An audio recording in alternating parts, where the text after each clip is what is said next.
to Kitsuna. Kitsuna.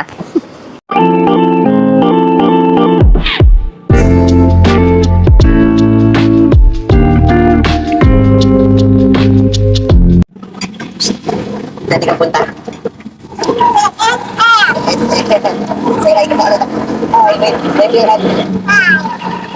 And after nga nung birthday niya, pinagkitsuna namin siya. Siyempre, nag-birthday siya, naghanda sa bahay, at ano pa mga aganapan nun, hindi ko pa alam kasi hindi ko pa pala ako nag-upload. So ayan, panoorin nyo na lang dito, isisingit ko. Let's go!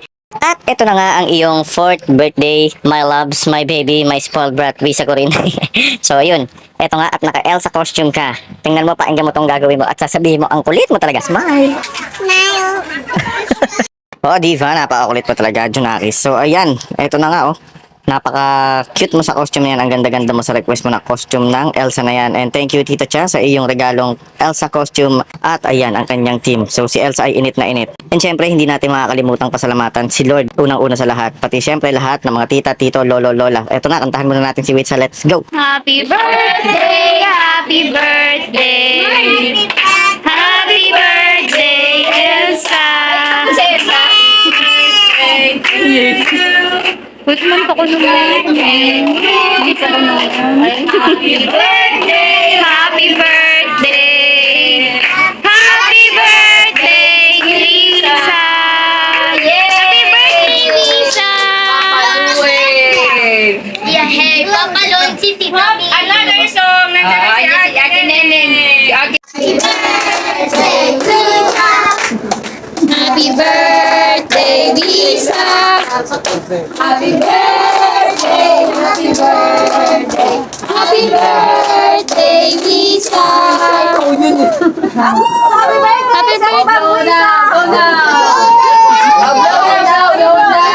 Happy birthday, Elsa. Alam mo naman si Elsa mag-vlog, walang kalat ng latoy. Elsa, ano ba yan? Elsa! Elsa! Elsa! So ayun, wala masyadong clip ng birthday ni Wisa na yan kasi sobrang medyo na-rush tayo, nag-setup pa tayo, and alam nyo na, nagpunong abala dahil may mga kasamahan na nagpunta, si Boss Madam, si Kagawad, and maraming salamat ulit sa lahat ng nagpunta dyan, sa mga kasamahan, sa mga bumate, sa tito, sa tita, sa lolo, sa lola, sa mga pinsan, maraming salamat, and let's go, inuman na at ituloy na natin syempre, back to the video, punta na tayong Kitsuna after 1 week, let's go! 1 week later. So ayan, napabilis diba ng transition at naisingit ko pa dito yun. Baka namin naisip ko yun. So ayan na nga, nagpunta na kami, nasa SM San Lazaro na kami dyan. Siyempre, ang una namin gagawin dahil tanghalian para mahaba rin yung oras, trek kami sa food court. Ika nga, kasi noon, nung kami ni Boss Madam nagde-date pa, laging tambayan namin food court kasi naparami pagpipilian. So ikaw nang bahala kung anong gusto mo. O diba, hindi pa ganun ka-pricey. O, kalaim rin. So siyempre, ang in-order nila dyan is yan sa Oriental Bowl. At siyempre, chicken laureate para sa Boss Madam and kay Little Boss Madam, siyempre. So yun nga. So siyempre, ang akin naman, nagkikrave kasi ako dyan sa sizzling something chorba pero yun, nagulat ako sa presyo dahil ang mahal na pala niya. Siyempre, inflation rate, wala tayong magagawa. Siyempre, pagkatapos noon, ang napili kong inumin, siyempre gusto natin siya ng buko juice. Alam niyo naman yan, di ba? Para mapawi ang ating uhaw. Siyempre, buko is maganda sa katawan yan. Tapos siyempre, nag-request si Boss Madam dyan ng tempura. So agad-agad nating binilihan. Binilihan lang natin pero hindi ako yung nagbayad dahil si Boss Madam ang may sagot ng lahat ng yan. Maraming salamat, Boss Madam, sa paglibre sa amin. Nakain na muna para may laman na dyan, para may energy tong Little Boss Madam na to. Kasi tanghali nga kami dyan nagpunta lunchtime. So naisip namin na mag-lunch na dun sa food court at sa SM San Lazaro.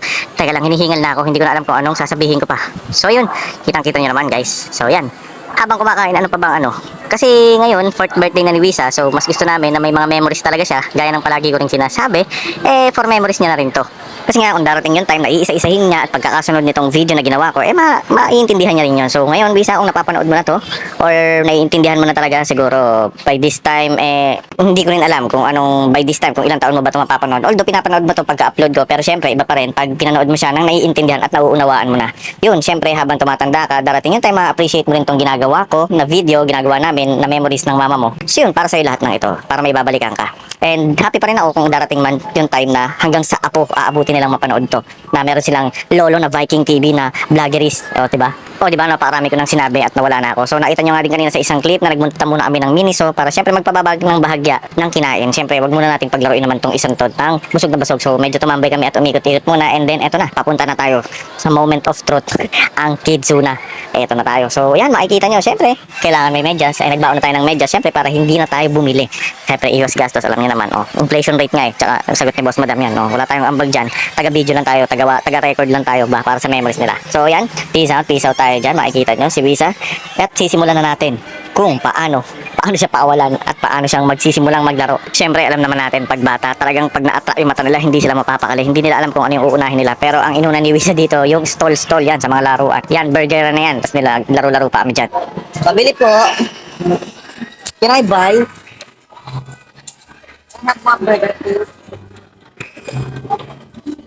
Thank you. Okay, go.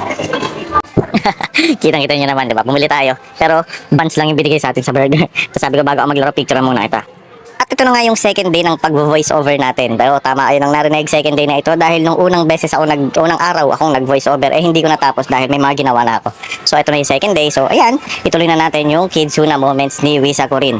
So, yun nga. So, Luisa, kung napapanood mo na to, ayos ba?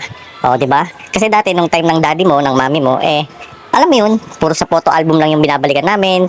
Pag nag-picture ka, ipapadevelop pa yun. Tapos, tsaka lang ilalagay sa photo album. Tapos ngayon, di ba, sobrang nag-innovate na lahat.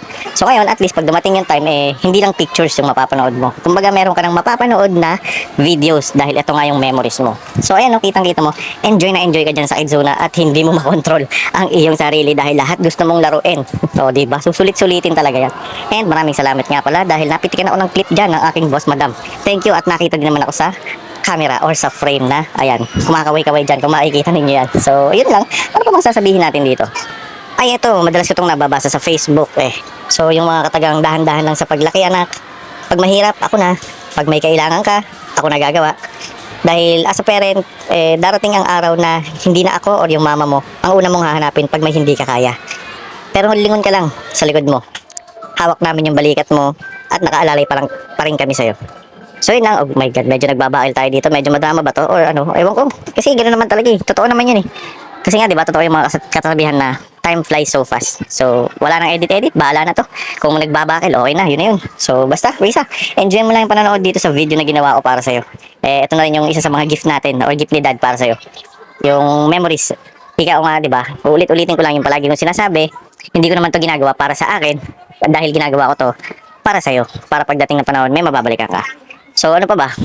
Masyado lang maraming sinasabi dito kasi mahaba tong video na ito Pero yan, basta kitang-kita naman at masayang-masaya kami na masaya ka. Basta palagi mong tatandaan na hindi man kami yung perfectong magulang, ginagawa namin yung maakaya namin para sa'yo, para sa family natin. Uy, ang drama. Ano kayang magiging reaction ni Boss Madam ni Kagawad dito pag napanood tong video na to? Sabihin nun, ang drama naman na ito. De, joke lang. Kidding aside. So yan, going back to the video tayo. Ayan, biglang nawala sila sa paningin ko. Nalingat ako So hindi ko alam, hindi ko sasundan kung saan sila pumunta. Siyempre, bilang tatay, para tayo dyang CCTV na nakatutok sa anilang dalawa sa mag-ina. So yun, biglang sabi ko, saan kaya sila napunta? Hanap ako. Tingin sa kaliwa, tingin sa kanan. Hindi ko makita. Siyempre, napakaraming tao. Di ba? So, ikot. Sige, hanap tayo. Hanap tayo ng hanap. At bigla ko silang nakita na nasa dulo pala sila. Yung dalawa. Grabe. Kaya pala hindi ko makita kasi wala din tayong salamin dyan. So, alam niyo naman, malabo yung mata. So, yan. Nakita natin sila sa dulo. And, yun. Naglalaro pala sila doon. So, yan. Basta. Ano pa bang sasabihin ko? Basta uubusan ako ng sasabihin dito basta ako masaya ako na kinukuha na ko siya ng video or na-capture ko yung every moment na masaya siya, na nag-e-enjoy siya. Siyempre bilang magulang responsibilidad namin at obligasyon namin na alagaan at bantayan ka. Kahit nakakapagod, kahit sobrang kulit mo. Kasi nga minsan ka lang naman magiging bata, Wisa Corin. And ayun, siyempre pag dumating yung time na nag-teenager ka na, kasi may mga ibang bata dyan na sobrang lambing ng bata, tapos pagdating ng nagdalaga or nagbinata, alam nyo, siyempre may kanya-kanyang utak din naman sila. So yun, basta lagi mong tatandaan na nandito lang kami palagi sa'yo. Grabe, 4 years old ka pa lang, pero yung mga sinasabi ko dito parang pang debo na. Paano pa kaya pag nagdebo ka? Look up here. Look your face. Tingnan mo yung face mo tsaka yung earrings mo. Wow.